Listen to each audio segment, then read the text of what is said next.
Great to meet you, Byron. It's a privilege for me to talk to you and, Thank you. and to know about the organization. Just to know in brief, what type of activities do Asante Asante does in East Africa?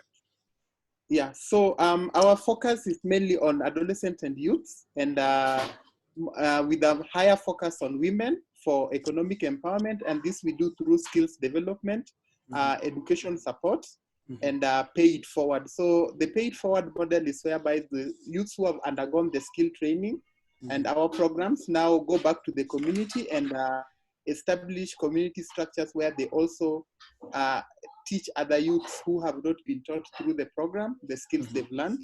Yeah. And they organize youth-led community-based organizations, which now foster this kind of development. And the major thing is that they use these skills to develop their own livelihoods.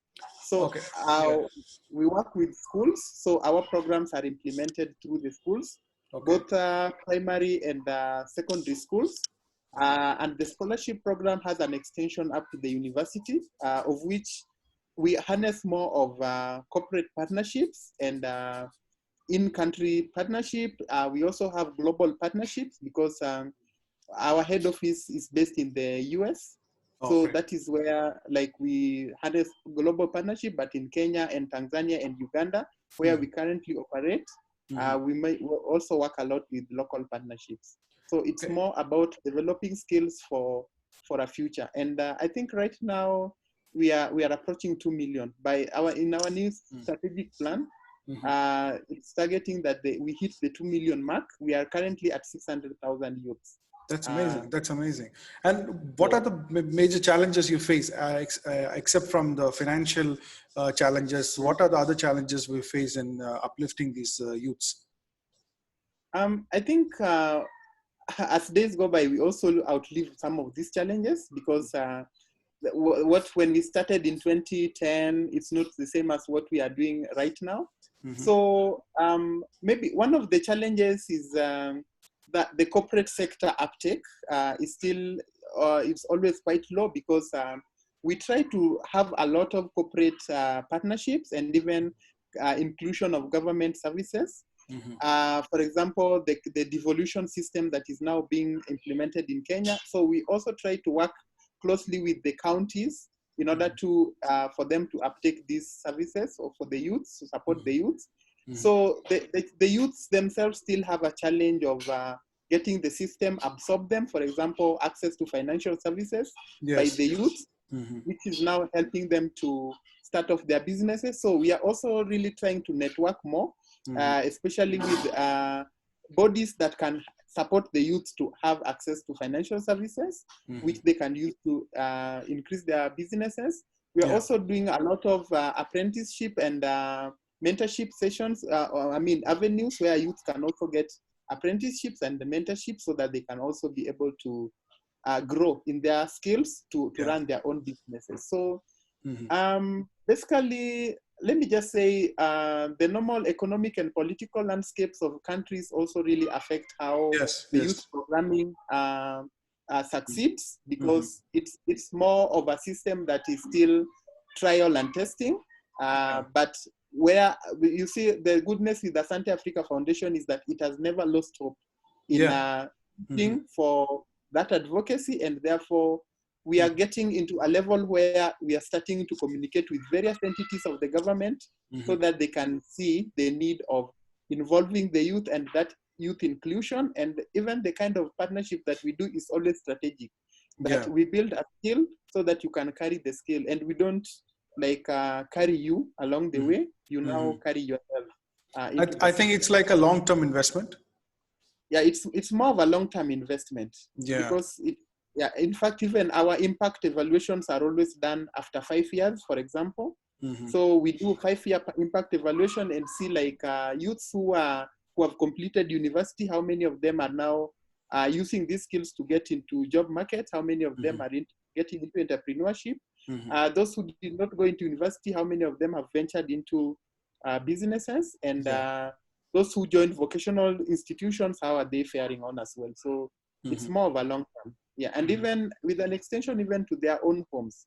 because Yeah. our target is from poor livelihood. So how are they able to turn around whatever they are earning to support back their families, so that someone else would again come and support the same family that Asante Africa has given support? So Byron, basically you are nurturing child, or we can say teenage children, right from their adolescent age, and then creating or molding them into such a successful businessman or a businesswoman, and then Yeah. protecting their future. Actually, basically that's what you're doing, right, to Asante Yes. Foundation. Yes. Yes, and one of the biggest things I think which the whole world should know is that these foundations, I mean, these institutions are backed by strong foundations, or we can say strong financial investments. But do you have a module, or do you have a system to track your students, like for after 10 years, 15 years, where are they, and will they come back to your institution, or are they going away from you after completing their business studies, and then it's their own life, or are you involved in bringing them back to the institution, like a reinvesting model? Are you going for that also, or Actually, let me say the challenge that we're having right now is tracking everyone. We've partnered with Salesforce. There is an organization called Salesforce that does a lot of data tracking. So we've partnered with them, and we are on a journey of having a database of most of the students who have gone through the system. But we have a network where we really network with the alumni, and we are always in touch with them. Yeah. And the organization, one thing that it does is that most actually, like the local staff, 60% of local staff are alumni who have undergone through the system and have completed university, and now they come back and also support the system. So this has been a motivation, and it makes the alumni to also keep in touch. We've been using a lot of social media network connections like WhatsApp to also connect with most of the alumni. And the group, you see, like most of them are encouraged to develop networks, local community networks, which we are also able to follow them up through those. So at least we can say informally we have a system that is like working, and we can always trace like at least, let me say around 40% of the alumni directly. But we are working on a system, because I remember since last year we've been having conversation with VSO, Voluntary Service, VSO, to also just learn from their system how they track their volunteers who come to their programs. And we've been having those conversations to see how we can adopt their model, so that we have 100% or maybe 80 to 90% tracking of all the alumni in the system. Yes, I see that you are involved in the environmental aspects as well, the retail services, livestock and agriculture, artistry. You are involved in upgrading the skills for these sectors as well in East Africa. Actually, the youths are trained on entrepreneurship skills, and now what they do with their skills is their own. And so whenever we do an impact evaluation, we find that most of them are in agribusiness, most of them are in artistry, most of them are in, let me say, trade. Yeah, so it's a category that we realize that most of them are in, and so, but we don't dictate which sector you go to. It's their choice. Yeah, it's their choice. We give you the entrepreneurship skills, or even if you want to go into the job market, we also give you the job readiness skills. If you want to go to leadership, we give you the leadership skills. So it is their choice to determine what subset of this skill do I take into the next level. Yeah. Do any organization audit your firms, or like are there interferences from UN or USA bodies to come and see your premises to analyze how you are keeping your facilities clean as per the ISO standards or the WHO standards? Actually, standards in terms of cleanliness. Cleanliness, the safety standards. Yes. Okay, because our system is not like a college system. We are an office, but working together with schools. So our implementation is at the school level. School level, yeah. Okay. Yeah, school. So we this year we are partnering with almost 250 schools. in Kenya, Right. Uganda, and Tanzania Mm. to implement the programs. It's So amazing. Yeah. let me say everything is done at the community. Mhm. The space we have is just an office space for the staff. Okay. But So you. also looking at just maybe a follow-up to what you've asked, Mhm. we've found like interest in the, for example, USAID most particular Mhm. has had a lot of interest in the work of Asante Africa. Mhm. And last year they funded for a research to be done, Mhm. especially on the girls' empowerment, Nice. Yeah. of which that Mm. report was shown on how it is bringing this skill, how the skill development is supporting on girl empowerment. Okay. And it was established, it was published, and it was even highlighted in various forums. Okay. And That's great. that even drew the attention of Obama Foundation, and they came in Mm. out of their own willingness to come and support a girl empowerment program in Tanzania. Nice. Great. We've also had partnership with other 10 acre, I think they're called 10 acre, 10 who acre. are Yeah. also just coming in. Yeah, so it's about, you see, like the way you are also proposing that we do a networking. Yes. So it is out of this networking that even other foundations are now gaining interest in us and Yes. coming in to support other works or Yes. supporting our conferences and learning events Yes. uh, globally, so that we can also share in what we are doing. So Yeah. it's getting a lot of recognition. That's amazing work. I think you and your organization is doing to bring and mold the future of students, or we can say future of children out there. It's an amazing Yes. work, and all hats off to you and your foundation. Yeah. The most important thing is that, are there any upcoming events or partnership online seminars or webinars, so that people can come communicate with you and learn, or we can say see your work out there in East Africa? Actually, we can say, okay, we were trying to organize a webinar Mm-hmm. focusing mainly on the alumni, Okay. for which they can address on the COVID-19 initiatives they are doing, that they can also just communicate as an alumni. What are they doing? And we are still trying to organize that, find participation of many. Mm-hmm.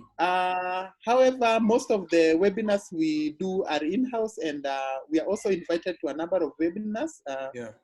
I recently attended one that was done by FHI 360, which was mainly focusing on how to collect data during COVID and Yeah. just keeping in check with everyone. Mm-hmm. So right now we are doing our new strategic plan, Yeah. 2021 to 2025. Mm-hmm. And I think that is a Crucial. sector where Yeah. we would really just love to have external conversations with Mm-hmm. people like you, so that we can also just see how we Yes. can plug Yes. in. And that is why I was also trying to reach out so Yeah. much to you that Thank you. Thank in you our very new much. strategic plan, we also have new Yes. partnerships, because I think as an organization, we've really tried to go It's into great. the Yeah. Middle East, It should be. It should trying be. Yes.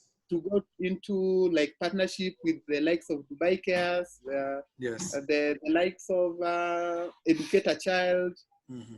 but we've never had that avenue of initiating the conversation. You know, sometimes just writing a proposal and you send to someone Yeah. does not make Yeah. sense. It's a face-to-face conversation which matters. Yeah, it's a face-to-face Yeah. conversation that really just makes everything to Yeah. work in your Hopefully, favor. So, yeah, hopefully people will look at this conversation, and also I will share in yeah, my page.